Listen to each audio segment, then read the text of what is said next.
You're going to edit a lot of this, right? Yes, don't worry. Am I supposed to be looking at you? Ready? I'm Casey Ketterhagan, lead stylist on the new 2012 Softail Slim.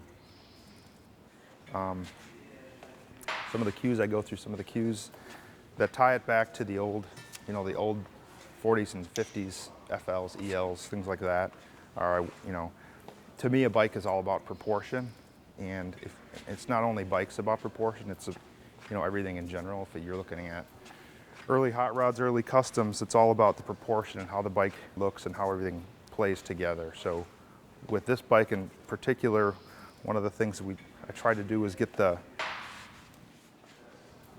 bike back narrow again in the back, so that the motor looked proportionately big, looks big in the frame. Over the years, I think Softails have grown to the point where everything else got big around the motor, but the motor stayed the same size. With this bike, I'm trying to really look back at historical bikes and try to get that proportion back dialed into where they were in the 40s and 50s. And you'll see retro cues throughout the bike that tie it back to that era. For one, was being this kind of handlebar with a crossbar. The early Harleys, they were called Hollywood handlebars, and that was an aftermarket bar. I'm not really too sure on the whole history, but I think it was a bar that allowed people to put accessories, attach accessories to it. A lot of the early, police bikes and stuff like that, they'd attach lights and different types of things, but that crossbar was basically the same diameter as this bar, which on this one was inspired by more of like a dirt bike bar or a BMX, even like a 90s BMX bar, just to give you a different look from a rider's perspective. Some of the other cues that date back to retro are kind of this cat-eye style gate, this cat-eye style console. This isn't a new part for us, but it's a part that fits really well on this bike. A real minimal tank strap is new with kind of formed shape, real simple and clean, and that brings your eye right to the seat, which is the same texture on the outside. The inner panel of the seat is reminiscent of an early Bates style tuck and roll type of seat. It just gives it a really custom look for an OE seat. It really looks custom. The biggest part of the bike for me paint-wise is usually the tank. That's the billboard of the bike here. Here you have this forged aluminum medallion on the tank, on the sweet spot of the tank. Real simple.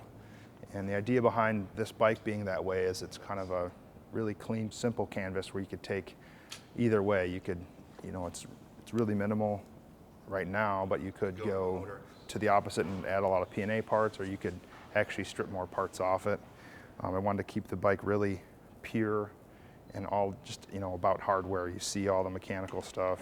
I mean, that's pretty common on Harleys and motorcycles in general, is the mechanicals are all visual, so those all have to play together in harmony with all the other pieces around it.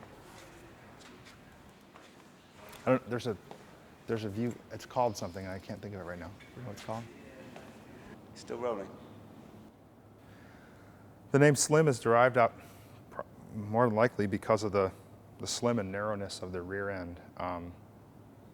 Bikes back in the day were narrow, and the motor and the primary were the predominant features.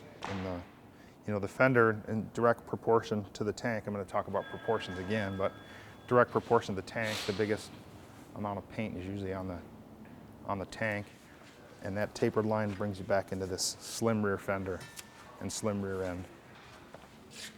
Together, all the proportions really kind of make the 2012 Softail Slim a simple, small, easy, nimble bike to ride.